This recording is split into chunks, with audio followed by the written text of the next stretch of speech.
Calling all members of the in crowd. If you want to get in on the action, we want to hear from you. Hit us up, faderoutemail@gmail.com, or slide in our DMs on IG at FadeRoutePodcast, or drop us a line on X at FadeRouteDNZ. You can find us on Facebook, The Fade Route with DNZ. We're on Spreaker. We're on YouTube, The Fade Route with DNZ. Catch our videos. Like, subscribe, share, tell your friends, and spread the word.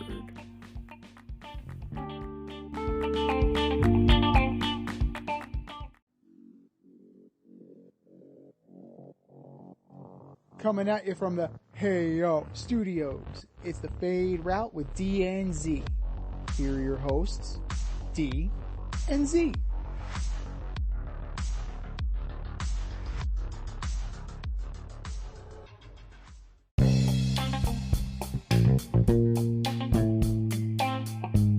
Coming at you live from the Ayo Studio. Hey yo. It's the Fade Route with D and Z. I am D, and we've got a great show for you tonight. Giolito gets hurt. Cardinals can't hit a home run. And author Jessica Duemig joins us on the in route. But we'll begin today's show with, well, we've got some football news. The combine's over. Franchise tags are being handed out. Hope I get mine. And teams are trying to figure out their quarterback situation for next year. The Broncos have decided theirs. They informed Russell Wilson that once the league year starts, he's getting cut. This will leave the Broncos with $85 million in dead cap space for next season, and they will be on the hook to pay Russell for the next 3 seasons. So, Z, what are the Broncos thinking, and where will Russell Wilson play next season? Obviously, Taylor's thinking, I don't know what the hell he's thinking. They said to Russell Wilson, who had a good year last year. If you look at him statistically, maybe interpersonally he did not have a good year. No, but statistically he had a good year. He did. What, 26-8? 26-8, yeah. 26-8. So, that's a major league rebound for Russell Wilson. Almost made the playoffs. I think they beat Kansas City once. Almost made the playoffs, and they probably would have made the playoffs if they didn't pull the fucking rug out from under him. Right. They got to the goal line, and then they decided to take a knee when they're losing. That's the strategy here. To say we would rather eat $85 million than have you in our building anymore.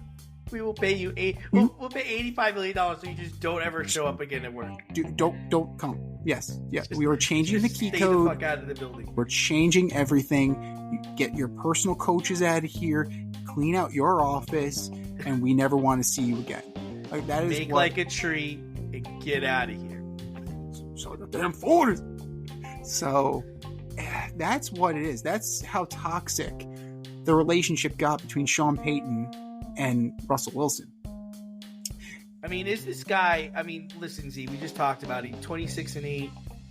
To you and I, not bad. Probably his best year for the Broncos. But is it possible that this man is... I mean, it sounds stupid, but is he playing himself out of the Hall of Fame? Because, I never thought he was a Hall of Famer. Mike Wilbon and all those people at ESPN thought he should have been an MVP, Hall of Famer, all this stuff. But is he playing himself out of that conversation entirely? The end of his tenure in Seattle played him out of that. Yeah. He did not play well in the tail end of his career in Seattle. He had a major league bounce back after the Nathaniel Hackett debacle. And, I think he proved that he has gas in the tank. He's 35. Yes, I understand he's 35. Aaron Rodgers is going to come back this year with a rebuilt Achilles. And he's going to be, 41, 42? He's going to play. So... 40. I think he'll be 40. He's going to be 40. He's going to be 40. Okay. So, there you go. Tom Brady just retired. He played till he was 45. So, longevity is possible in this league. Now, the way the trajectory was going, it didn't look good for Mr. Wilson. He had a good year last year. He showed that he still has some gas in the tank. he's going to go to an organization. The organization's not going to have to pay him that much. No, right? He should be able to get a league minimum, right? I mean, yeah, like and for spite purposes, I'll take the friggin' league minimum just to stick it up the Broncos' ass at this point. Like, spite is a hell of a motivator. And, you know, like, I heard, like, Woody Page today and Around the Horn, or yesterday and Around the Horn, saying that the best place for him to go is the Raiders. I disagree, but I get where you're going. I understand where you're going with this. Oh, I'll go to an in-division rival and fuck you. I'll come into your building one time this year and I'll screw you over. So I understand. I appreciate that. I appreciate petty. Like, pettiness is great. I appreciate it a lot. Teams that could use Russell Wilson. Whoever loses out on Kirk Cousins, right? So if that's Atlanta and they don't get Justin Fields, why not Russell Wilson? They have plenty of, targets there. You have Bijan, you have a running game. You have Drake London. You have Kyle Pitts. You might get Calvin Ridley back. I believe the Jaguars aren't going to re-sign him, at least not yet. He's going to test the free agent water. But just to stop you on Atlanta, but see, in the Atlanta situation, you would agree that he's the third option, right? Because you'd rather have Fields, you'd rather have Cousins, but you'd settle for Wilson. I would say he would be my consolation prize in Atlanta. Yeah, that's what I thought. Yeah, he would be my consolation prize in Minnesota. I would argue that Kirk Cousins is number one, Russell Wilson would be number two, because Justin Fields is not getting traded to Minnesota. Could he go to the Commanders? I don't necessarily. I think they're in rebuild mode. I don't necessarily think they're going to go and use a 35-year-old quarterback to bridge the gap to the future. Do the Titans with a new head coach, a new offensive coordinator, do they believe in Will Levis, or do they want a veteran to push him? That could be a very interesting thing. At the right price, I know the Steelers are saying all the right things about Kenny Pickett. You have to. Statistically, he's one of the worst quarterbacks of all time. But again, it's his second year. So it makes you wonder, if the price is right, does he end up in black and gold? Why not? Why not? And then, of course, the Raiders. Like, there are plenty of suitors. There are plenty of suitors in a market for Russell Wilson. It's just a question of how much is he going to expect to be paid, and has this experience made him reflect on how he's been doing business the past couple seasons, like how he's been doing things. Because while Sean Payton and the Broncos certainly are not without blame, there are two sides to every story. It always takes two to tango. So there has to be a little bit of blame going Russ's way here as well. So I would even, I hesitate to say it. I wanted him 2 years ago before he got moved to the Broncos. The Giants, but that offensive line is still crap. Like that, I would love Russell Wilson on the Giants. Like, they have weapons, but they're stuck with the albatross that is Daniel Jones, and it's behind a porous offensive line. No. I mean, they're not stuck behind Daniel. They have a chance to opt out of that, right? 4 years, $100-something million. That's going to be a tough get out. It's going to be tough to get out from under that. Yeah. So, I mean, any contract is tradable. Clearly, any contract is tradable because they traded Russell Wilson from Seattle. And let's pivot to 1 second here and think about that. Is the Russell Wilson trade the worst trade in NFL history? So just to recap, you're talking about 2 first rounds, 2 second rounds, a 5th round, and 3 players to the Seahawks for Wilson and a 4th rounder. And then that happened on March 16, 2022. And on September 1st, 2022, the Broncos signed Wilson to a 5-year, $242 million extension. And over the next 2 seasons, Denver will deal with $85 million in dead money. Exactly. And the caliber of players they got back, because all of those picks have been taken. It's all been vested. So you're looking at left tackle Charles Cross, Boye Mafe, Trash. Devin Witherspoon, He's okay. right? And then you had Derek Hall. Okay. He's okay. And then, on top of that, Drew Lock, Noah Fant, and Shelby Harris. Love Drew Lock. He's your boy. I know. Fant's garbage. But it's all been vested. We don't have to project anymore. Like, it's reality. This is what happened. So can we definitively say that this is the worst NFL trade of all time? You know, the only thing I would say is that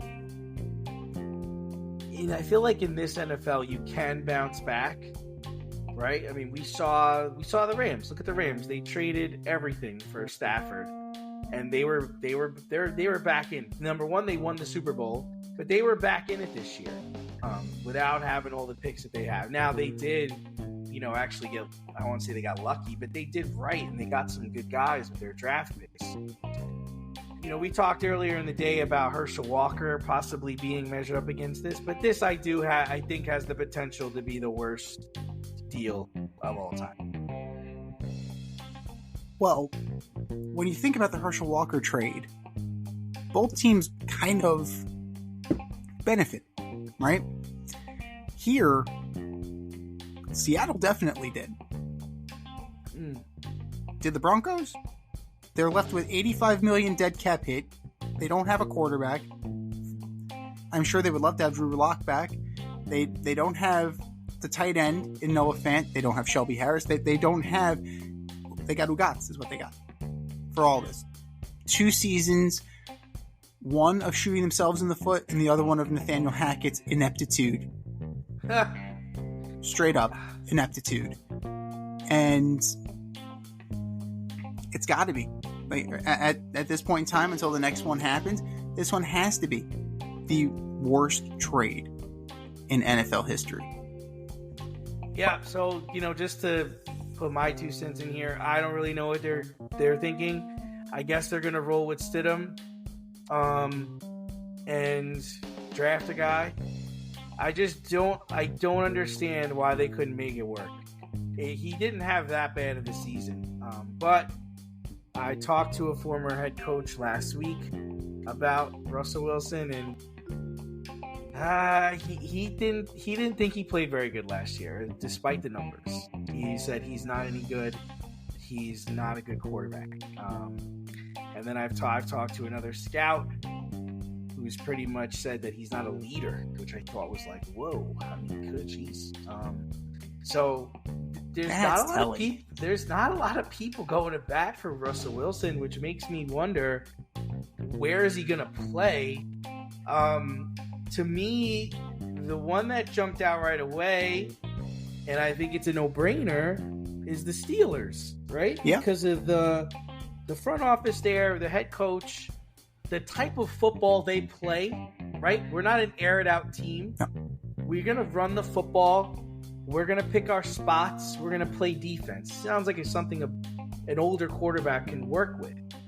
And the next thought I thought about was Atlanta, but like you even said with Atlanta, he's the third option. I mean, they got bigger dreams. If everything falls apart, yeah, you can come play here, I guess. That's really we'll take that's you. really the thought there. I don't think the Giants want him. I don't think they're gonna take him. I don't think they really need him. Maybe the Colts. Colts is another team that I think. Possible. Maybe if Fields winds up getting traded to Atlanta, then maybe since you're drafting Caleb Williams, then maybe you bring in Russ because he's a veteran. You're bringing him in for being a veteran, right? Some Kurt Warner type situation until Caleb's ready. That's the only thing I could think of. The Vikings aren't going to do it. Even if Kirk leaves, they're not going to take Russell Wilson. So I believe his options are limited. And I was never a fan of his, so whatever. Step outside of your safe area and make a statement without saying much with FCK Clout Lifestyle Apparel.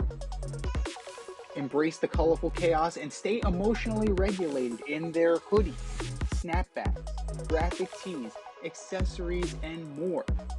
Season 3 merch is up now. Get it while you can. Go to fckclout.com and get all of your needs from men and women. That's fckclout.com.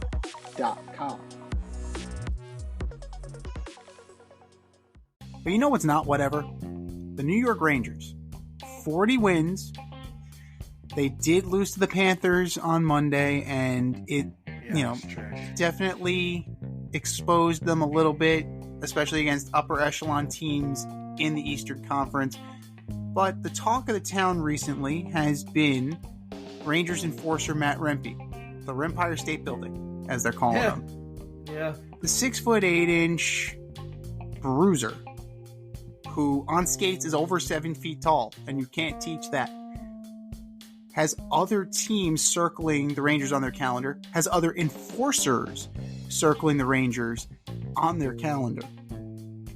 Everybody wants a shot at this guy. He just took on Ryan Reeves. His first game, outdoor classic, right? The Stadium Series. First shift, dropped the gloves against Matt Martin. So he's not fighting tomato cans. He's fighting names right there. Like, he's fighting names. I've loved Matt Martin for a while. I would have loved him on the Rangers. But in the offseason, we talked about how the Rangers, they needed grit. They needed to be tough. They needed jam. But this seems to be the negative attention, right? It's goonery. It's the things that you're not really proud of when you talk about the NHL.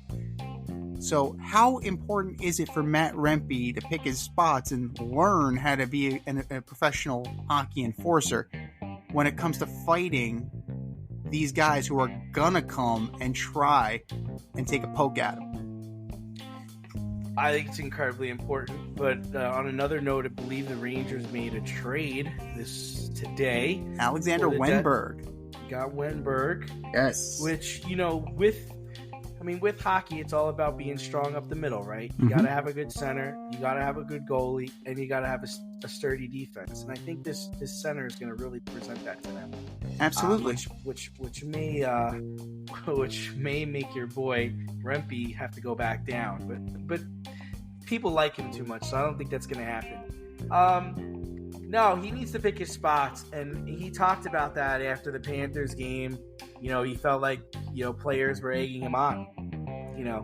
And it's like, there's only so much of it you can take before you're like, you know what, drop your gloves, man. Like, I'm not going to listen to this. So I think it's important to get momentum on when there's a chance to get momentum on your side. Obviously, you don't want to do it when you're losing. Obviously you don't want to do it when you're winning, because then you don't want to give the advantage to the other team.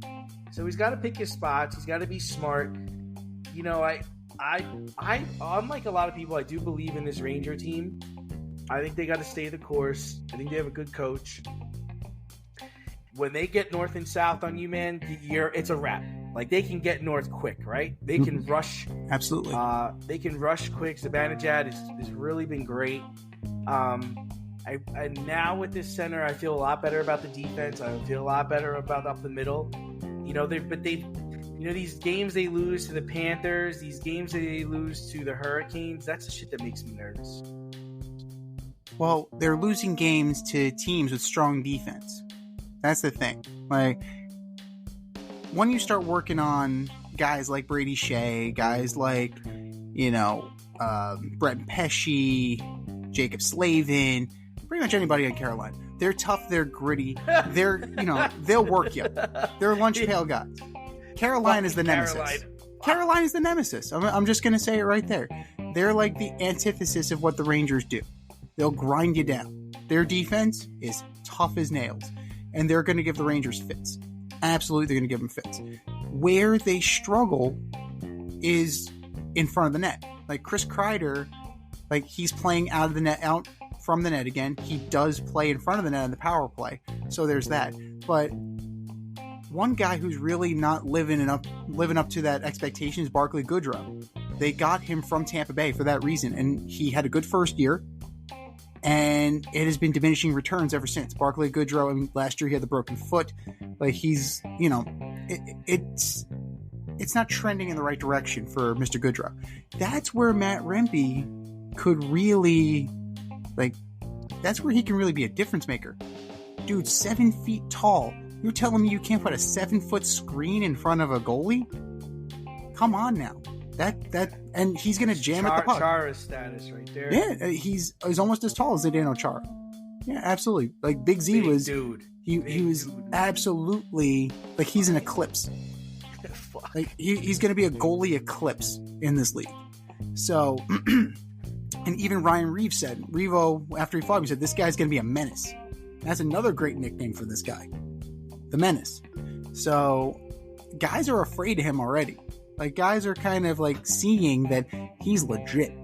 So, if he can stay at the penalty box, if he can kind of be that body in front of the net, like, not only is he going to make himself more useful, he's going to get more ice time, and he's going to keep himself on this roster. So Wenberg, they got him from Seattle. I mean, it's 2 draft picks, and it's really to replace Filipino. Filipino still has the concussion problem, and he hasn't played for the majority of the year. So you get another center in there. I know the Rangers are also linked to Pavel Buchnevich, a little reunion with him, a reunion with Frank Vetrano. I prefer Vetrano. Some people prefer Buchnevich. Whatever you want, whatever floats your boat. They do need a little bit more firepower. I personally think Vetrano is going to give you a higher upside. Yeah, he's had more multi-goal games this year, but at the same time, he's had more multi-goal games this year. So, like, he puts the biscuit in the basket. We want that. We want goal scoring. So, if that extends the lineup a little more, and then Rempe moves to the 4th line with, like, a guy like Will Cooley, I think that's a fine grinded out kind of line. And most importantly for Rempe, he needs to realize that his presence freaks the other team out. So if he can kind of get them chasing and get them doing what the Rangers want them to do, which is play sloppy, play undisciplined, take bad penalties, now all of a sudden the Rangers are going to benefit from this because they'll have more power play chances. So this is fine. Establish yourself early. It's not a Linsanity run because it's just a ridiculous comparison. Like, I heard that. Like, this is the hockey version of Linsanity. No, he's not scoring a goal a game. He's getting into a fight a game. It's a huge difference. He's got 2 black eyes, this fucking guy. Right. It's like Draymond mania. It's like Draymond sanity. So, I mean, once he learns the nuances of how to be an enforcer, Matt Rempe is going to be A-okay in this league.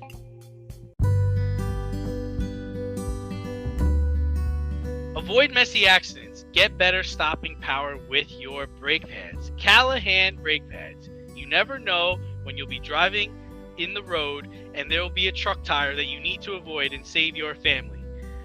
Callahan Auto. We really care about what's under your hood. Well, a team that's not A-okay right now, as we move over to baseball, the St. Louis Cardinals, not exactly tearing the cover off the ball right now. Paul Goldschmidt's in that lineup, Nolan Arenado's in that lineup, and they still have yet to hit a home run this spring training. Opening day is only a few weeks away. Is this a big deal, little deal, or no deal at all? I think it's an enormous deal. What do you mean? We're 6 games in, 7 games in, and no one's hitting home runs? I mean, listen, you want to fuck around with batting stances like Lars Newbar, or you want to do something, you want to work counts, but you got to put the bat on the ball. You've got to see the ball over the fence. You've got to hit into different situations. And now where it is that Sonny Gray is going to likely start the year on the IL. Yep. That could be a fucking problem because they're counting on him to be an ace. Flattery's gone. Like, I don't know. This team might be in sell mode by the trade deadline if they don't get their shit together. So I think it's an enormous deal. I don't know how anybody can bat an eyelash out of this. Just for comparisons, the Cardinals don't have any home runs, and Baltimore Orioles and Philadelphia Phillies lead all spring teams with 11 home runs.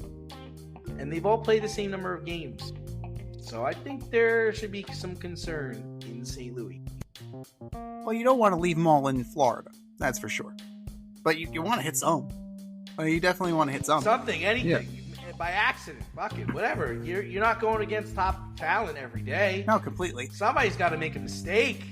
It's just, and you've got sluggers. I mean, there's some dynamite players on this team outside of Arenado and Goldschmidt, right? You got Nolan Gorman. I think he led the team with home runs last year. Gorman's a solid player, yeah. Luke Baker is good. Chandler Redmond, Moises Gomez. They all had 30 last season. Like, these are prospects. These are their prospects who are playing right now. Like I said, Newsbar.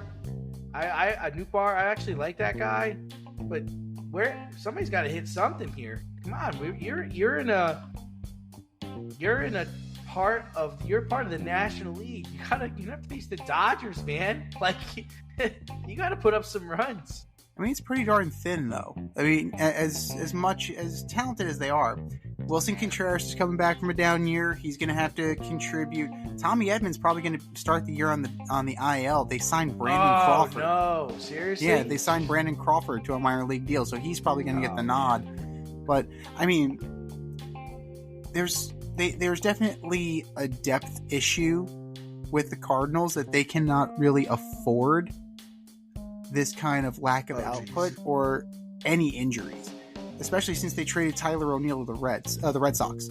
So you're looking at Carlson, Nootbaar, Burleson, Jordan Walker. Jordan Walker's another good player. Walker's another. At 21 years old, like, this is his time to shine. But I mean, it's very early. They're gonna hit at least one, you figure. And when the lights are on bright, that's when you really want the home run barrage to come. But this team has aspirations. You know, you bring in Sonny Gray, you try and refortify that rotation with Gibson. You had McCollus already. Lance Lynn you brought back. Like, you're trying, right? You're trying to build this rotation up so you can take on the Cubs. You're trying to build it up to take on the Brewers, who got rid of Woodruff. And now Woodruff is back. He's down with, he's rehabbing an injury, but he'll be back at some point. And then they traded their ace, right? They traded Corbin Burns. The Reds, the Reds are young, they're up and coming, but like, I don't trust them. And the Pirates are the Pirates, man. Like, that's what they're doing. Like, the Pirates are what the Pirates are. They sent number 1 draft pick Paul Skeens down. He's not going to break with the club this year, but the simple fact that he had an opportunity to potentially break with the club tells you about the dearth of talent that's on the Pittsburgh Pirates. We got this kid straight out of college. Let's do it. Let's just throw him out there. Let's see what's the worst that could happen. Put me in, coach. I got those strikes. Come on. So, I don't know. Any prolonged slump just furthers the idea that this is the Cubs' division to win. But from the real diamond to the digital diamond, MLB The Show made headlines this week revealing that they will have a female player mode in this year's edition, which will allow you to play as a woman in a unique storyline, which culminates with a woman making a professional baseball team. So, is this an effort to sell more copies of the game or an effort to be more inclusive? Oh man, I don't know how to feel about this. Alright, there's two avenues I can take with this, right? The first avenue I'm going to take is, I want to say that 95 to 96% of the people who buy this game are male. They're male.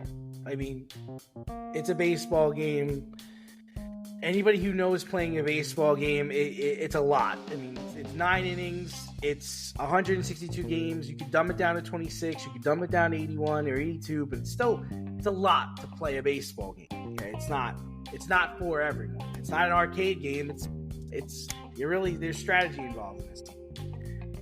I don't see the appeal of a 12-year-old who buys this game who's going to do this. That's number one. Number two, I just don't think it's necessary in a baseball game. And the only thing I worry about is this kind of backfiring where the males or the young kids, the teenagers that do buy this game wind up doing this mode as almost like a joke, right? And then posting that on the internet or joking about it with their friends or people in school. And that's the only negative effect I think this could have, on this mode in this game. It's not a reason why someone's going to buy this game. At least I don't think it is. And I just think it opens it up for a lot of criticism. I think it could be both, right? You want to grow the game of baseball. You want to grow your market for video games. There are plenty of female youth sport baseball players who are very good. Like, we know this. Like, in personal history, we've had plenty of girl baseball players when we were young boys, right? Sure. When we were young, we had plenty of girls that played with us, and they were really good. And we saw sexism firsthand. We saw talented girls not make travel teams because they were girls. Sure. And no other reason other than they were girls. So, it's definitely an idea to be more inclusive, and we should be more inclusive. Because, you know what? They're more inclusive on the college level. They've had female athletes start collegiate baseball games. We just had one last week as a catcher. Yeah. So the game is growing. The game is being more inclusive. Video games should reflect that. And at the end of the day, like, you're always going to have your jackasses who are going to do stuff like that, who are going to just be sexist and moronic, because some people are just sexist and moronic. Like, let's just call it what it is. Some people are just like that. You're never going to totally eradicate that. And it's unfortunate, but it's true. But the generations coming up, this generation in particular, way more inclusive, way more understanding, way more appreciative of female talent, and way more gender blind. The best example, thinking back, was the Sabrina Ionescu thing with Stephen Curry. And Michael Wilbon saying that his son didn't want the LeBron shoes. He didn't want the Curry shoes. He wanted the Sabrina Ionescu shoes. Because game recognizes game. Same thing here. Game recognizes game. If you can play, you can play. Like, think back to Monet Davis. All those years ago.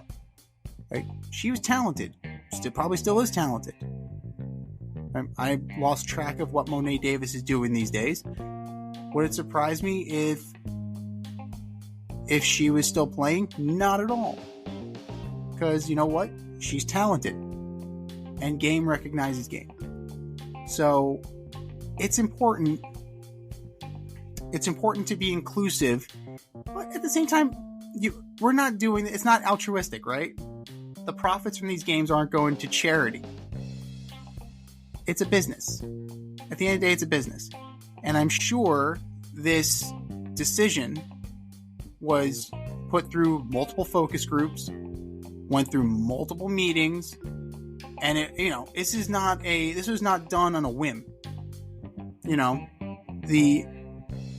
The designer of the game didn't say, "Oh, let's just put in a woman."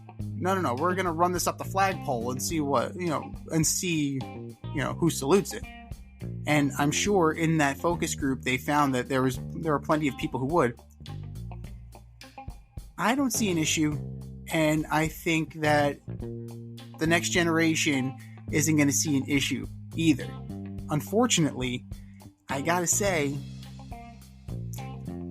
our generation, there's going to be some.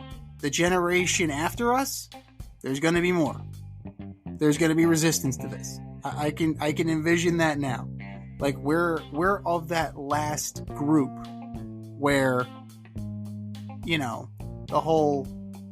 the you play ball like a girl is a pejorative.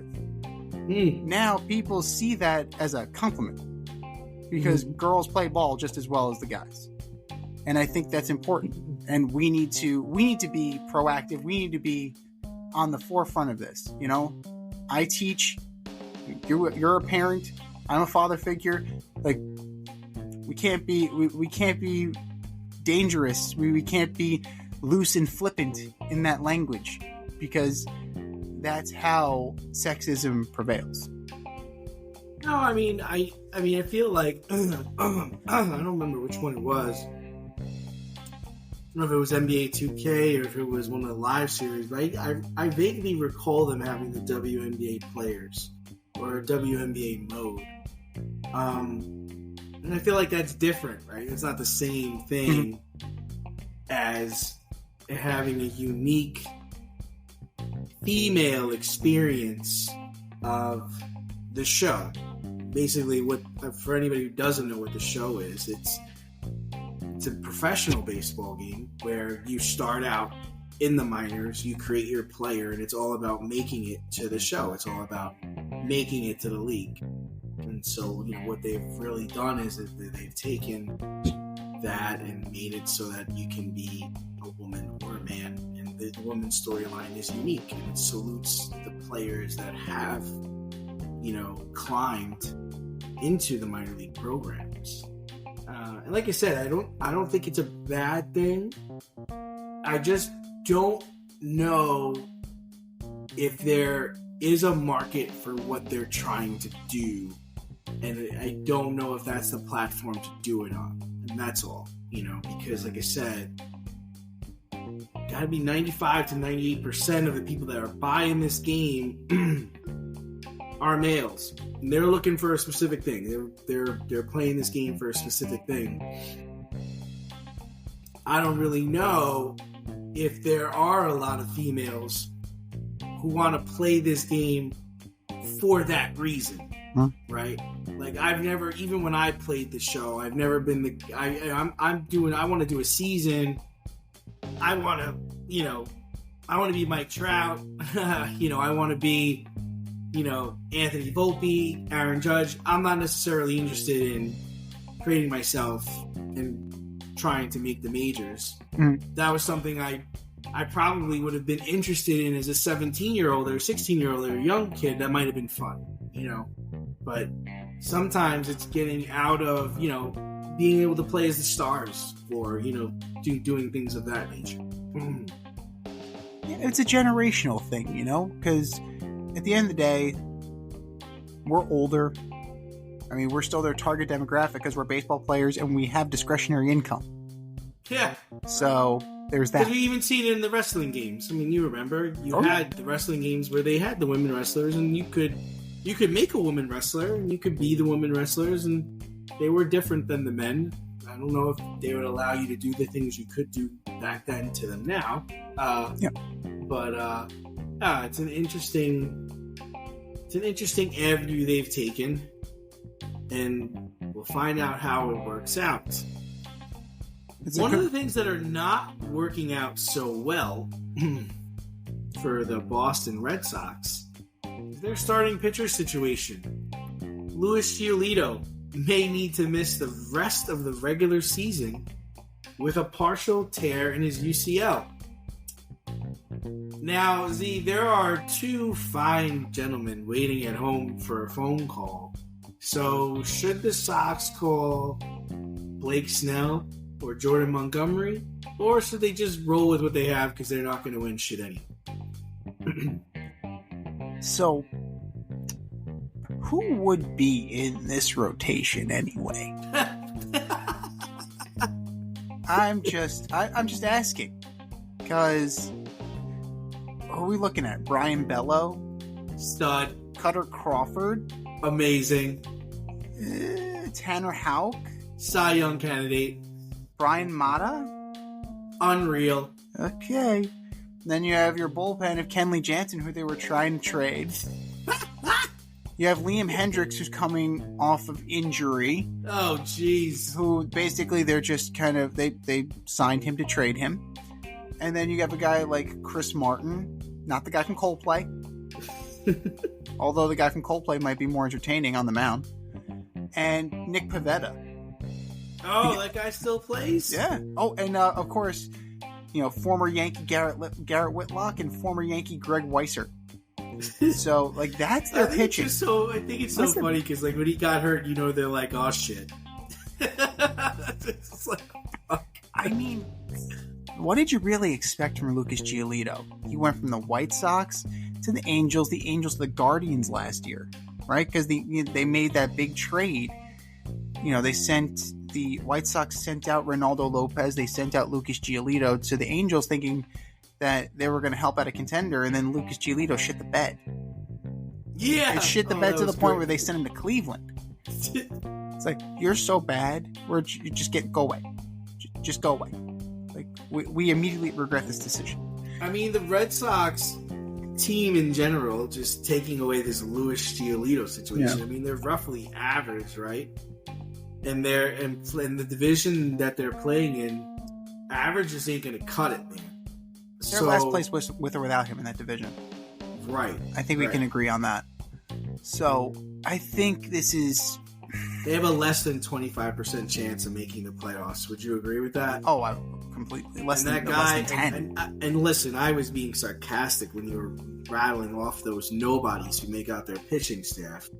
But, I mean, just so we all know, fellow Brian, who can't even spell his name correctly, he's only eclipsed 110 innings, and he's got a 4.2 ERA. And that was the best among Boston starters, with at least 10 innings pitched. That's scary. Chris Sale is gone. They were able to bring in Vaughn Grissom, which the Braves gave up on. He's hurt too, isn't he? Yeah, he is hurt. So, I mean, that's what I'm trying to say is it worth even picking anybody up? Or are we just like, whatever, man, let's just get through this season and not lose 100 games? We didn't even talk about their position players. You ready to talk about their position players? Yeah, why not? So, your catchers are Connor Wong, Reese McGuire, and Tyler Heineman. Woo!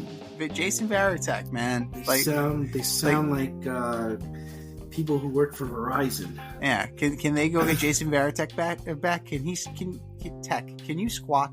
If you can squat, you can probably still play. Who was the other guy they had that was decent? Vasquez. Christian Vasquez, yeah. He's in Minnesota, I think. Go get that guy. He was good. So, he might be in Houston. I lost track of where Christian Vasquez is. I think he might be in Minnesota or Houston. You got Tristan Casas, okay, solid. Bobby Dahlbeck, former top prospect, not really cutting it. No, Devers came in looking like Kung Fu Panda. No, but he's their best player, right? He's the only player, and he's really frustrated with the situation because he wants to compete. He is Jack Park. Traded your only gun. Au revoir. How could you trade your best player without asking? I'm tapped out. I'm not going to make much payroll. But I got you an outfielder. Right, played for the Giants. Not those Giants.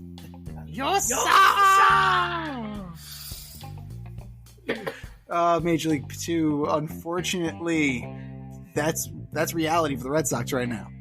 That's reality. I got you an outfielder. I got you O'Neill. Paul O'Neill? No, Tyler. So, yeah, I mean, Vaughn Grissom's hurt. Trevor Story's there. He's hurt. Yeah, Trevor Story's still hurt. He's not hurt right now. He will be. He will be. Jaron Duran's not bad. Like, O'Neill, I think Isn't O'Neill... that something when somebody describes you, you're like, he's not bad. He's not bad. It's damning him with faint praise. He's not bad. He's not bad. He's not good, but he's not bad. They don't even go that far. They just say he's not bad. They don't even want to talk about the good. They don't even want to use good in the same sentence as that guy. And the problem is he's also 27. So, you know, like, he's only he hasn't been around that long. He's already 27. So that's but all then again, if you're Jordan Montgomery or you're Blake Snell, do you even want to go there? You're like, that's a good point. I don't know about that. I'll wait for another phone call. I don't know. Like, I really don't think that that's the case. Like, there has to be a better offer out there than what the Boston Red Sox are doing. Who else is available? Is Mike Clevenger available? Where's that guy? No, I think Mike Clevenger signed. But that's the kind of guy you're looking at. That's who the Red Sox are going to like hang their hat on this year. Guys that are like barely hanging on. Oh no, Mike Clevenger I think is still a free agent. All right, let's give that guy a call. Let's give that crazy motherfucker a call. All right. What about Michael Lorenzen? He was kind of He's good. looking for a 2-year contract. So that's possible. Sounds like a Red Sox already. Okay. Bring him in. All right. How about Rich Hill? How about that guy? Oh, Dick Mountain. Rich Hill is always looking. Dick Mountain. He's always looking for work. He's looking to get on a team and get hurt and not play. He's trying to be Jamie Moyer, man. How about Zach Greinke? Zach Greinke retired. Zach Greinke did retire. Give him a call. Let's see if he wants to make 10 million. Could you imagine him throwing that slow crap in Fenway? I like how he grunts when he throws it too. He's like, ugh! 82 miles an hour. 88. What? Get it up. What do you mean, what? They're hammering the slow crap. Listen, you just sit there and catch it. I will if it ever gets to me. That's two two Major League 2 references in one night, people. I'll throw it. You just make sure you catch it. I will if it ever gets to me. Yeah. Oh my god. How about Jake Odorizzi? That guy. Last time I... How about your old friend Noah Syndergaard? Oh, fuck that guy. Look, how about He's a free agent. How about your boy Wheeler signing another contract with the Phillies? That's gotta burn you, man. Come on. How are you not burned by that? That guy was like the future of the New York Mets rotation, and he's spending pretty much his entire career with the Phillies, like getting close to the World Series and shit. Yeah, he's not winning anything though. But he's won as much as the Mets have. That's a good rotation, though. Wouldn't you agree that you'd rather have the Phillies starting rotation than having the current Mets starting rotation? Well, yeah. Sure. You could have had all those guys. Those guys are not homegrown guys. Well, you could have had Aaron Nola. Could have had Wheeler. Yeah, you had Wheeler. You had him. Well. And then who's the other guy? There's one more guy that's decent. Is it Padilla? No, Vicente Padilla's been retired for years. No, but there's another. There's a third guy that's good. Is he a Met too? No, he's not. No. Who's the third guy of the rotation? I feel like they have another Met. Well, I mean, the track record is such right now that, every move is kind of biting them in the ass with the Mets, right? Because, DeGrom leaves, wins a World Series. Didn't play, won a World Series. Max Scherzer won a World Series. Barely a factor, won a World Series. Taijuan Walker. I knew they had a bet. I knew they had another bet. Well, it was another one, but the organization burned its bridge with him. So I'm more broken up about the fact that Taijuan Walker's not a Met than Zach Wheeler's a Met. Because if I'm looking at it, $126 million guaranteed. It's an albatross. And Zach Wheeler's not a spring chicken anymore. He's not young. No, he's not. So that's the thing that bothers me. And, Is he 34? It's old 34. Dave Dombrowski. He's 34, though, right? He's 34. He's going to hit 37. Eventually, he's going to stop hitting 97, 98 on the gun. Right? And he's going to have to start pitching again. And when Zach Wheeler was pitching, that's when he got hammered. Their starting rotation's better than the Mets. Their bullpen's better than the Mets. And these are all guys the Mets could have had and they didn't fucking get them. It's like crazy. Well, they could have had him. And then Brody Van Wagenen was their friggin' GM. That's wild, so, man. And they could the Mets really have had him at that point? Because your owner was Fred Wilpon, who didn't spend shit, and when he did, it was bad. And he invested his money in Bernie Madoff. Nice. So what money did he actually really have? Nice, Richard. So there's that. So what money? Open the John Taffer with Bar Rescue. We're gonna pull out the we're gonna bust open the books. Let's see the books. Show me the books. Let's see how much money Bernie actually made off with. Phillies roster is good. The Phillies roster is loaded, but it's not sustainable, man. It's not sustainable. They're just going to try to score more runs than everybody. That's all they're going to do. The other teams too. The other teams are going to do that too. And just as a reminder, the Arizona Diamondbacks ended up in the World Series last year. Yeah. So all you got to do, you got to be hot. That's the key. You got to be hot. You can't just be good anymore. You got to be hot.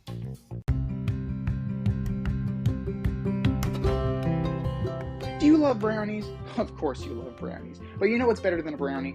A delicious, handcrafted, gourmet brownie delivered right to your doorstep.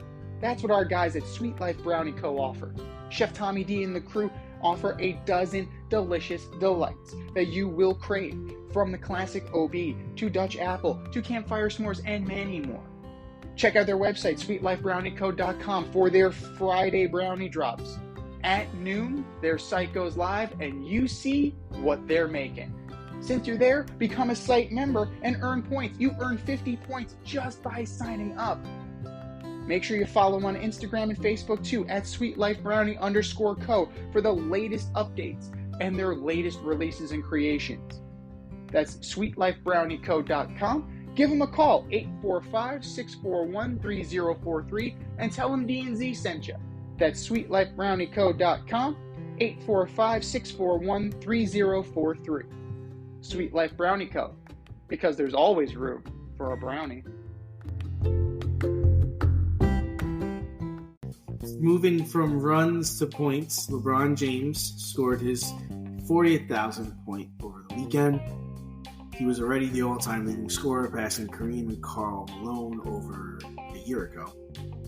So where will LeBron finish in points, and will we ever see another player score 40,000 points? Well, considering the fact that he's already the leading point scorer, right? This is just a nice round number. Yeah. Right? This is not a milestone. He didn't break a record. They just wanted to celebrate a nice round number for one Mr. LeBron James. And that's okay. You know what? The NBA season is long. Why not have a little celebration in the middle of the game, right? But let's just bow down to the king. So that's a-okay. Will anybody surpass this? It's hard to say yes, right? It's hard to say yes. The one thing about LeBron, while he is breaking down in recent years, right? You're looking at 55, 67, 45. Granted, that was in the COVID year. 56, 55, 55. The beginning of his career, you're looking at 79, 80, 79, 78, 75, 81, 76. He played and he played a lot. In this new era of NBA basketball, in the load management era, in the I play when I feel like it era, I don't see anybody in this current vintage, not one bit, not one person. And we were talking about longevity, right? LeBron just turned 39.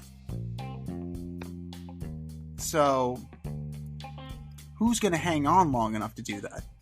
Jason Tatum? Giannis? Steph? I don't know. And you have these kids, these one and dones coming from college. I'm not impressed. Like, maybe Wemby, just because he's the inside presence, but he can also shoot threes. who got blanked in the second half last night. Right. The one thing, the saving grace is that he's super young, right? He has the potential to have another 20 years in the NBA. So, as far as where LeBron finishes, how many more years could he legitimately have? Is the question. You can't figure that he's going to play into his mid-40s. You figure he's going to be wrapping up in the next year or so, maybe two. The human body just doesn't take that pounding. And the NBA is different from the NFL in that Tom Brady, when his team's on defense, he goes to the sideline. LeBron's supposed to go to the other side of the court. That's the whole point. Like, there is no offense, there is no defense. That is you the entire time. So there's a lot of tread on that tire. I'm thinking maybe 42,000. Maybe. Like, that might even be pushing it. I can't figure it's going to be that much longer. I can't figure he's going to get that much more. So, I mean, your guess is as good as mine, but I'm going to say his career is wrapping up sooner rather than later. So, I'm going to be pretty conservative with my number. I'm going to say he gets another 2K. Another 2K.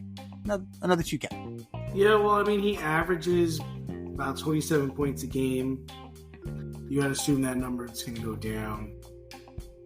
He plays around 60 games. I don't think that number goes down too. So he's 39 now. So yeah, he's got like 3 more years. Yeah. So maybe 2,000, 3,000, somewhere in that area. I'd say he rounds up 43,000 points, something like that. Is he really hanging on to play with Bronny, though? Because Bronny hasn't exactly lit the world on fire at USC this year. Yeah, I don't know what he's hanging on for. I think there's a part of him that still wants to win, but he still plays at a pretty high level, too. So it's not like he's bumming it out there. He's still the Lakers' best player. Now, as regards to if anybody else is going to score 40,000, I mean, shit. I mean, look how long it took for Kareem to get passed. Yeah. I mean, Carl didn't get there. Michael Jordan didn't get there. So I think Wemby has a chance. But you got to think that his body's going to break down as he gets older. I can't imagine him playing at a high level into his mid-30s. He's just too big. It's just not going to work.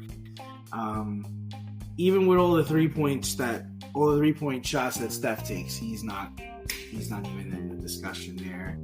So, no, I don't think. I think you and I will die with LeBron James as the leading scorer of the NBA. We will know about Kareem, and we will know about LeBron James. That is pretty accurate, unfortunately. And, you got to say that this is going to be LeBron's legacy, right? He's going to be the guy that outlasted everybody. He's going to be the guy who compiled, and he's going to get this. Now, the other question is he going to do this on the Lakers? Or is he going to do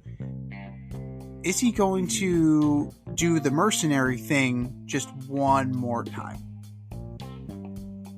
I don't know. Knicks fans, I'm sure, are like hanging their hats on it. We'll finally get LeBron James at age 41 years old. Finally, as he's about to retire, we finally got him. So, I think he's probably got one more in him, one more move. What could be interesting, actually, and this would be actually rather poetic. Go back to Cleveland for one more run. One last season, your final victory lap. Do it at home, boy from Akron, in Cleveland, do your victory lap, and then ride off into the sunset. To me, there would be nothing more poetic than that kind of thing. Because, say what you will, LeBron says he doesn't want accolades. He's going to get accolades, whether he wants it or not. And let's be real, I'm sure he wants them. He's an athlete with an ego. He wants the accolade. I'm not breaking any news here. Athletes have egos. So he's going to want the fanfare. And I think that would just be too great to pass up for LeBron James. Go back to Cleveland, close it out how you started it, and make Akron and make Cleveland proud once again.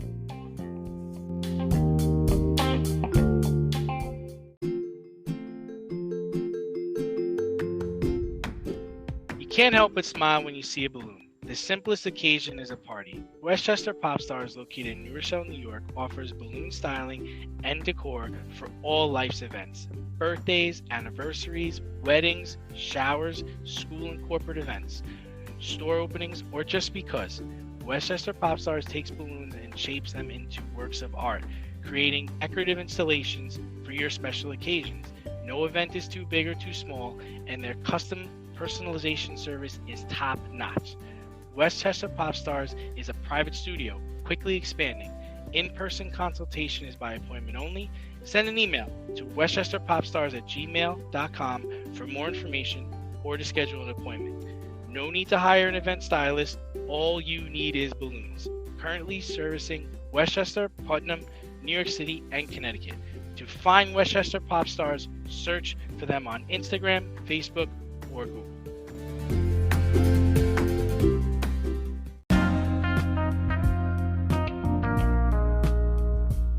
It's the In Route, where friends of the show get a special segment with us. Want to be part of the action? Want to be the newest member of the In Crowd? You know what to do. Hit us up, faderoutemail@gmail.com, or slide in those DMs on Fade Route Podcast on IG, or hit that Twitter, FadeRouteDNZ.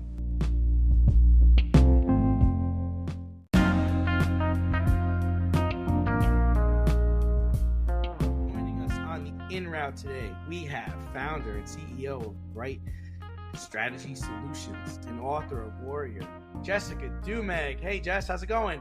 Hey, guys, it's going well. How are you? Hey, Jess, how's it going? Fantastic. So excited to have you on today. Thanks for agreeing to come on the show. Of course. I'm happy to be here. All right, we're gonna start you off with this. You know, the women's movement right now is strong in this country. You got Becky Hammon, Katie Ledecky, Caitlin Clark, Jennifer King, just to name a few. So outside of family, friends, and yourself, is there one woman the last few years that has stood out to you in what she has accomplished? I mean, it's crazy what the women's movement is doing right now, and I think it's super cool to acknowledge every single one of these women that you mentioned, and every other woman that's doing incredible things and is not, necessarily covered by top 10 24/7 media.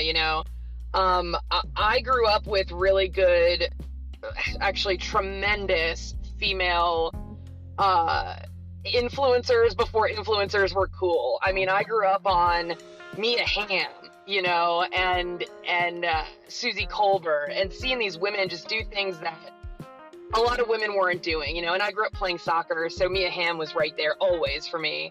But I mean, recently, I know so many women who are doing cool things, but don't get the recognition. And I'll be honest, like I kind of hate that the women's movement is a thing, because women have been doing really cool, big time stuff for a long time.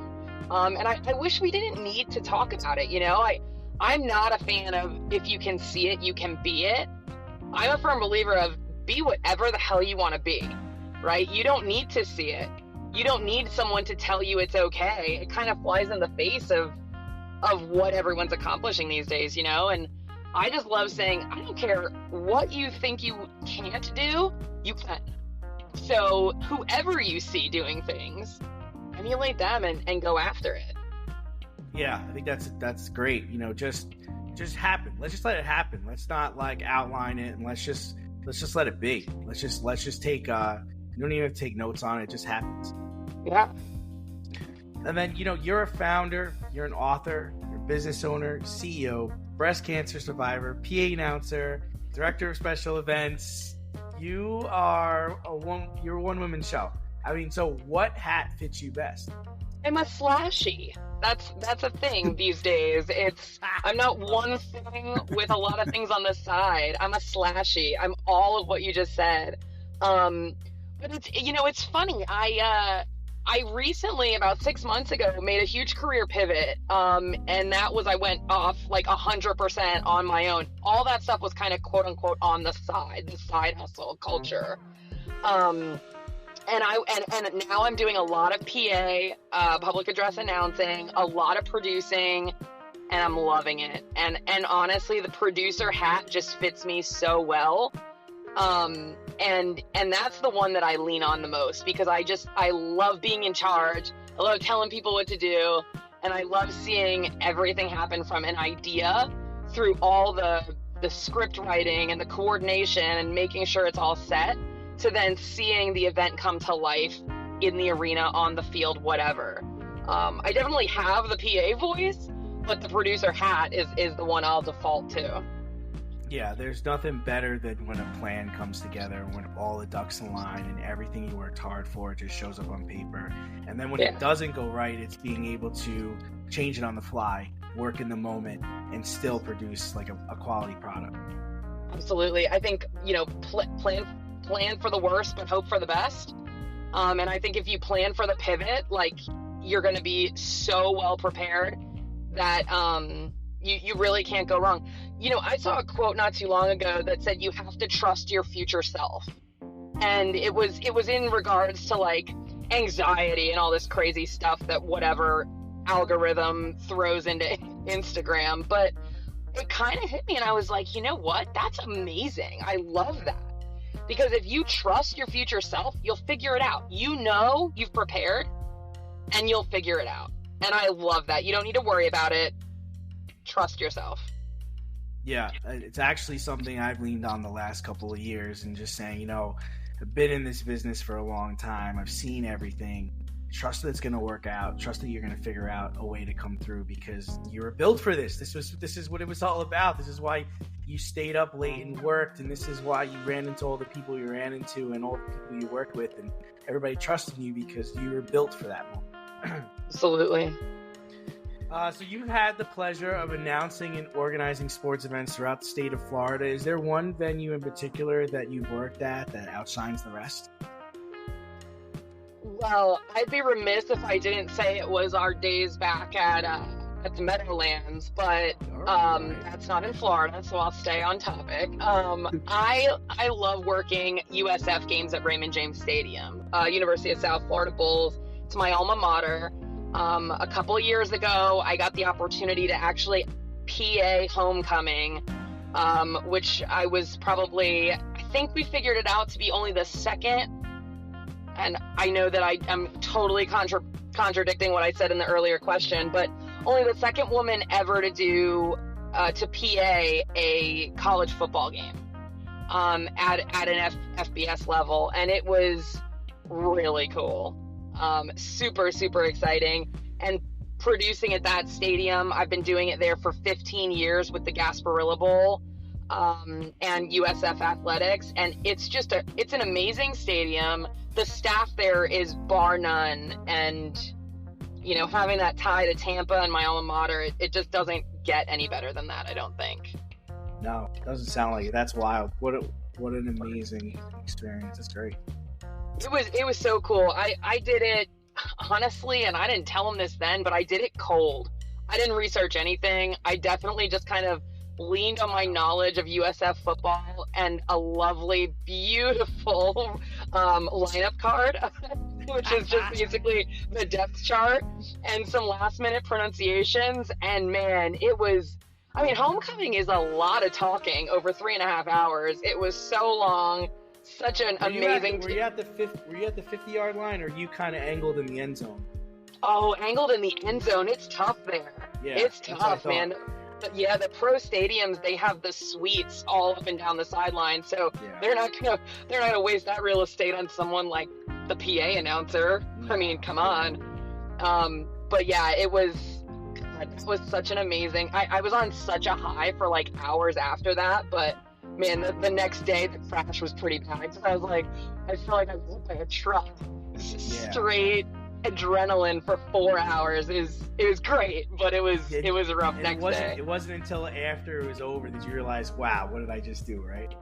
Yeah, and then one of my main contact over at Ray J is a guy named Dan Roy, and he's phenomenal. He recorded me somehow. There was a GoPro that I somehow did not see. And so he emailed me a 4.5 hour video of that camera on me the whole time. Oh, that's awesome. And I gotta tell you, I'm not gonna lie, I watched it for like 20 minutes. I was like, wow, I make a lot of faces when I talk. I can't watch this anymore. That's great. But to have that was amazing. I've never been to Raymond J Stadium, but I've driven by it a bunch of times, and it's a unique place. It's a really unique place. Yeah, it's a great stadium. So we're here with author Jess Duemig, author of Warrior, available on Amazon. So make sure that you get your copies today. She's also the CEO of Bright Strategy Solutions. In your memoir, Warrior, which you wrote in 2020, you detailed your journey fighting and overcoming breast cancer as a young adult. The book empowers and educates breast cancer patients and their supporters. At what point do you realize how helpful your journey would be for others in the process of writing the book? I gotta tell you, it wasn't during the process of writing the book. When I have a huge family. I have a big Italian family from Long Island. It's mostly in Florida now. I've been really lucky to have a lot of friends, but they're all over the country. And as you guys know, I'm sure, big families mean a lot of crazy interpretations of what's going on. So when I was first diagnosed in 2017, I put together a Facebook group, as one does in those ancient times, it feels like at this point. But and I wasn't holding anything back, but I didn't want like crazy rumors started either, you know? So when I started just kind of using that almost as like a diary or a journal, kind of like videos and keeping everyone posted, a couple of people started asking like, hey, can I invite my friend who's going through this, or as a private group, and they were like, I think it might help them. And then more and more people kept asking that. I was like, holy crap, like, I mean, who wants to listen to me talk for that long, because I did a lot of live videos. But I was like, sure, why not? And then more and more and more people, I was like, holy moly, like, maybe there's something here. Like, obviously people aren't getting what they need, from whether it's support groups or the literature that's out there. And to be honest, when I looked at, I didn't want support groups, but I did look into some literature because I'm a big nerd. And everything that was written was like frou-frou and like fluffy. And I was like, this is not fluffy. This is the worst thing ever. This is freaking war, And so I was like, I'm writing that. I'm going to try writing that book, for people. And really it spewed through my fingers onto the computer, and that was it. I mean, that was it. And I self-published the book. It was fairly successful, as far as I'm concerned. I mean, I just wanted to help people. I wanted people to have that resource that I couldn't find for myself. And I found out that it has been purchased on 6 continents. Antarctica, not Antarctica. The penguins don't really need it down there. Not many on every continent, to be honest, but every continent nonetheless. And it's helped a lot of people. I mean, the feedback I've gotten through social media and everything is just, it's heartwarming to know that I could have helped anybody. I certainly wasn't going to take it laying down, and I tried to bestow that on other people, I guess. Well, so I mean, if you help one person, you've done your job. If sharing your story helps just one person, then it's a success. Absolutely. So, I mean, I know that I'm sure you don't consider yourself an influencer in that regard, but there's definitely some influence to this, and it's a positive influence. So you're also the founder and CEO of Bright Strategy Solutions. In your career, you've worked in marketing solutions for companies like Maybelline, AT&T, Procter & Gamble, Anheuser-Busch. So a wide variety of companies. Can you explain why the coaching approach to consulting is so helpful to service-based businesses? Yeah, it's interesting. I've worked in not only with some amazing brands, but in a lot of different areas of the process of marketing, right? So I've been on the sales side, I've been on the agency side, I've been on the strategy and the revenue generation side. And so when I look at it and I see how consultants typically work, it's all about job security, right? You're just giving people or brands or companies enough information to get to the next time they need you. And I hate it. I think it's slimy and disgusting. And the coaching approach from my perspective says, I would sooner tell someone, here's how you will never need to talk to me again, right? I want to coach them and teach them how to do this task that seems really hard because they don't know how to do it, but really with a little bit of elbow grease, they can master or figure it out and not spend boku bucks on a consultant or an agency or whatever. And my goal in a coaching approach to consulting is, look, I'll help you. I will do what you're asking me to do, but I'd like to teach you how to do it so you don't need me. And I found that, people, A, really respect that, and B, kind of find another reason to need you anyway, which is great from a business perspective. But I think, again, it goes back to like empowering people to do something that they probably can do, but just don't know how. And I think that that's the way it's got to be. I mean, so much money's wasted on consultants in the truest sense of how that industry works. And I would just rather see people succeed with the skill set that I can teach them. I mean, we see it in sports all the time too. If you think back to the Jets had a consulting firm and they got Mike McCagnon out of it. So, not all of the decisions run through a consultant are the best ones. So we'll get you out of here on this one, but we'll tie it back to the Jets. We'll definitely tie it back to the Jets because we know you have, a fond relationship and a fond memory of that organization. One of your first stops on this road was actually an internship with the Jets. It was. You're still a Jets fan? Even with all of this? Even after all this time? Oh, yeah. Yeah, I am. I'm a tortured Jet fan. I mean, one of my biggest things when I was at Jets camp, and I was an intern at Jets training camp the second or the last year they were at Hofstra. Okay. And literally like the semester prior to getting that internship, I tattooed the logo on my ankle. And yeah, so I committed then, and I'll tell you, I don't want to say I regret the tattoo because I don't really regret much at all, but for the love of God, can they please get it together? I thought last year was the Super Bowl year. championship, did you? No, I didn't even put the NY behind it because at the time they had really considered renaming the team to the New Jersey Jets, and I was like, I'm not crazy, but I'm a little crazy. But I opted for not the NY behind it, just to be safe. That's fair. But no Super Bowl attributions yet. No. I would like to see one in my lifetime. That would be nice. Hopefully sooner than later, but I think we say that every year, and it's just torture.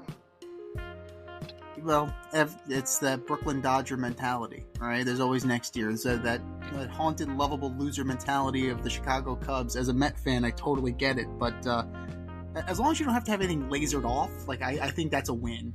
But That's true.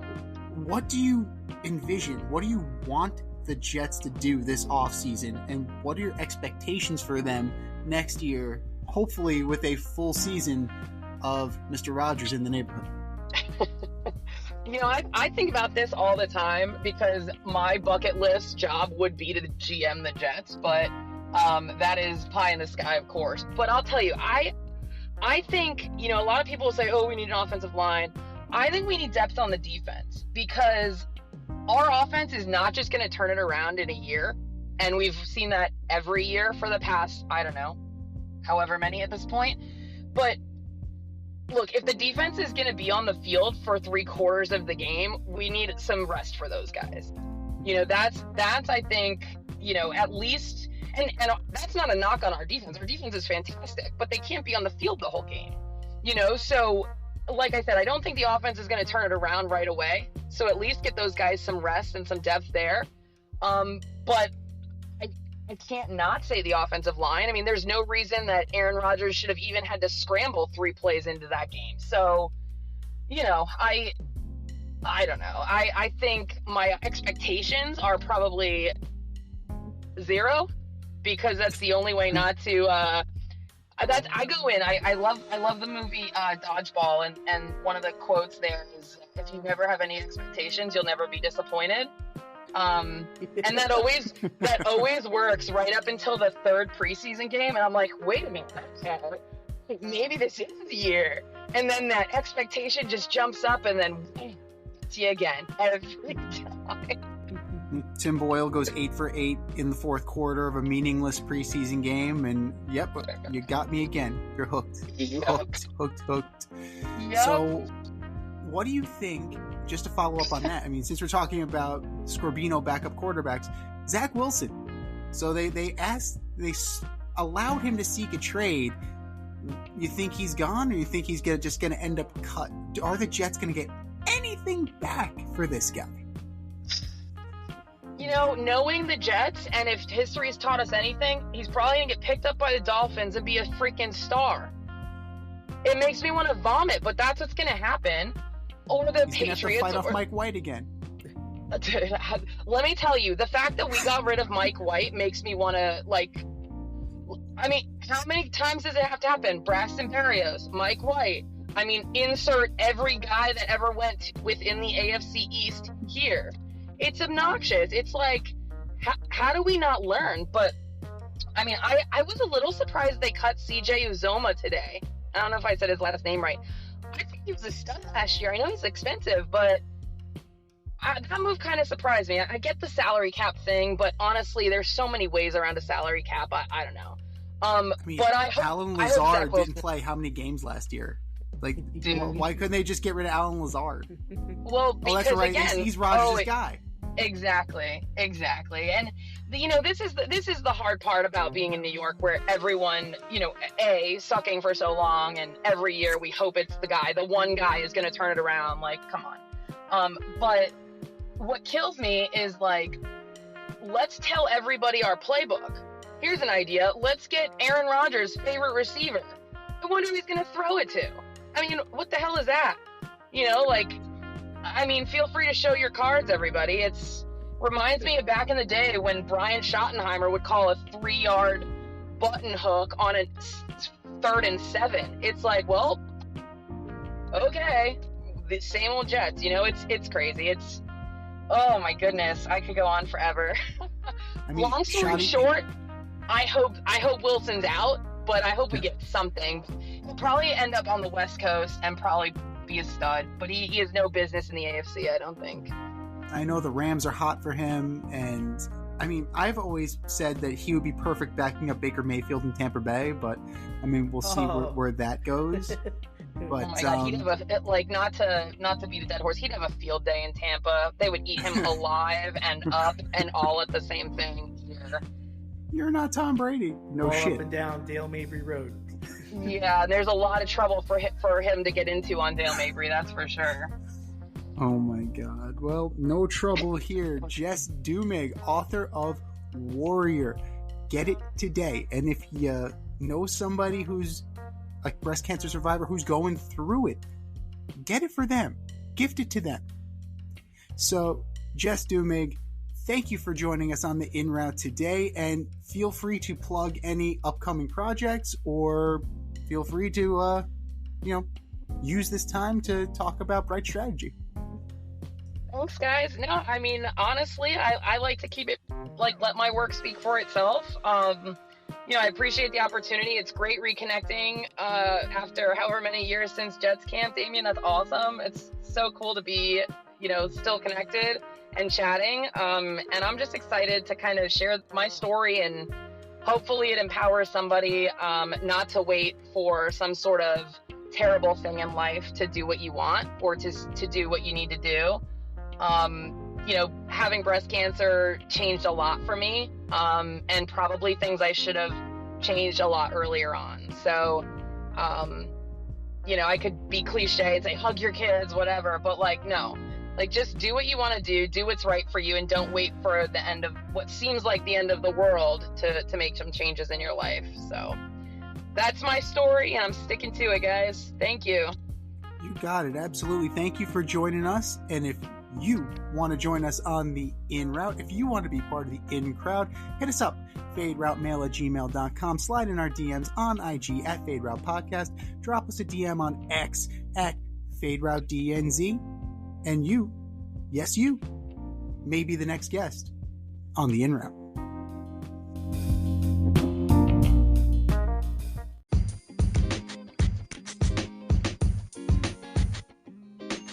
Your favorite podcast has its own merch line now. Go to the Fade store with DNZ.com today for all your Fade Route merch needs. I'm talking tank tops, t-shirts, sweatshirts. Like yoga pants? We got those too. Like some cool accessories? We got those too. And we're not done yet. We have so much more planned for you, but check out what we have today at the Fade store with DNZ.com. That's the Fade store with DNZ.com.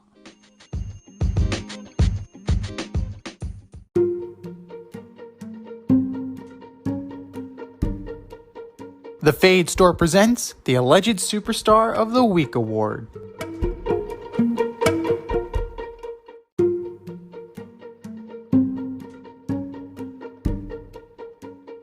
All right, boys and girls, you know what time it is. It's time for the Alleged Superstar of the Week. You know how it goes. We put up a poll on our X account at FadeRouteDNZ and our Instagram account at Fade Route Podcast. And you vote. And you vote, and you vote, and you vote. And the winner of said vote gets a shout out on this here show and takes home the coveted ass trophy. And do you know who took home the coveted ass trophy last week, D? I don't. MLB and Nike for their see-through uniforms. Oh, yes, I got one. Yes. Yes, you did.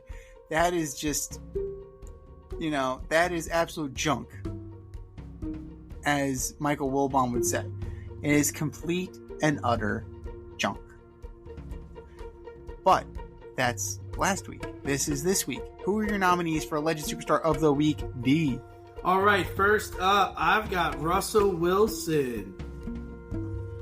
Wilbon and ESPN love talking about you as an MVP, a future Hall of Famer, and you were just cut 2 years into your 5-year deal. The team cutting you is taking an $85 million cap hit just for you not to enter into their building.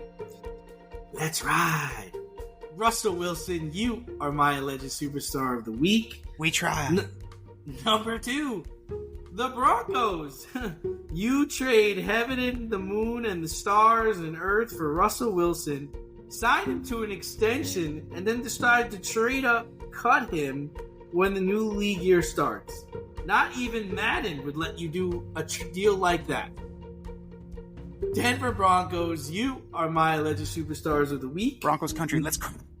Number 2, the Boston Celtics. So, you're on an 11-game win streak. Your average victory in those 11 games is 11.3 points. And in your last 6 games, your average margin of victory is 20 points. You blow out the Warriors by 50. You're up 22 points on Cleveland in the fourth quarter. They don't have Donovan Mitchell. And and you blow the lead and lose? That can't happen to good teams, man. You can't. I don't want to hear the bullshit all that happened to the 72-10 Bulls. The 72-10 Bulls had Michael Jordan. There ain't nobody like Michael Jordan on the damn Boston Celtics. Nope. Boston Celtics, you are my alleged superstars of the week. What do you got, C? All great choices. I really can't argue with any of them. The Broncos situation is just a fucking mess. That's right. That should be the name of this podcast. That's right. That's right. Oh, dear. I'm going to start with the NCAA. Oh, okay. All right. So reports indicate that they're trying to add automatic buys for the SEC and Big Ten champs. For God's sake. In the 14-team playoff, they haven't even agreed to yet because they just agreed to the 12-team playoff. What the actual fuck? Can you guys play a 12-team tournament before you try and move on to the 14-team tournament? How about this?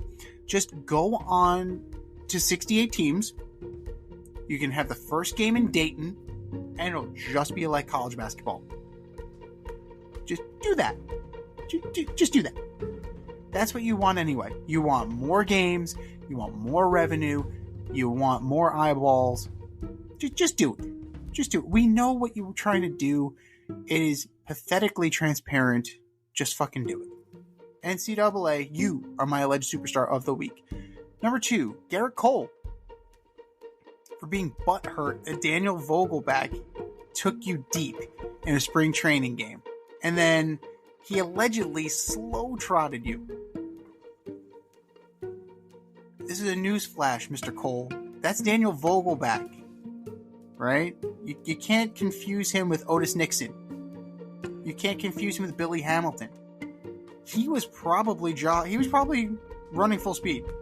At the very least, he was jogging. What do you expect from Mr. Vogelback, who's built like a defensive lineman? Garrett Cole, get a thicker skin. And I don't want to hear about how you remember these things. Chances are, Vogelback might even be in Syracuse to start the year. So yeah, Pepperidge Farm remembers. Right, Garrett? Garrett Cole, you are my alleged superstar of the week. And then last but not least, the Jacksonville Jaguars. Oh boy, this is a whiff by the social media team, that's for sure. On X, they wished Foley Fatukasi a happy birthday. No big deal, not a problem. A couple hours later, the team cut him. Ooh, happy birthday! You're unemployed. So that's a bad look. That's a real bad look. Maybe you guys should run your cuts by the social media department, or just check to see what they're gonna put out before something makes it out that should. Jacksonville Jaguars, you are my alleged superstar of the week, and an honorable mention goes to Anthony Edwards for missing the tip because you just lost track of time. Look around you. If your team isn't there, maybe you should be elsewhere. Just a thought, Anthony. Just a thought. If you look up in the locker room and your team is gone, maybe you should go try and find them. Crazy idea. Crazy, I know. Anthony Edwards, you are an honorable mention. Alleged superstar of the week. I think we've said our piece. Go to our X account at FadeRouteDNZ. Go to our Instagram account at FadeRoutePodcast and vote. And vote, and vote, and vote. And for our nominee.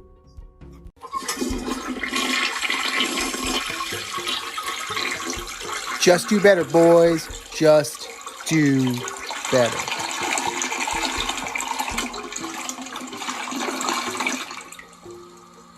This has been the Fade Route with DNZ. Thanks for tuning in. Catch our podcast on Wednesday nights on iTunes, iHeartRadio, Spotify, wherever you listen to your podcasts. So until next time, stay faded, everyone.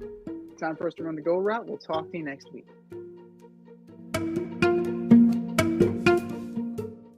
Thanks for listening to this episode of our podcast. If you like what you heard and want to hear more, be sure to like and subscribe on your favorite podcast platform. Rate us 5 stars, leave us a review, turn on subscription notifications, and tell your friends. Spread the word, spread it wide.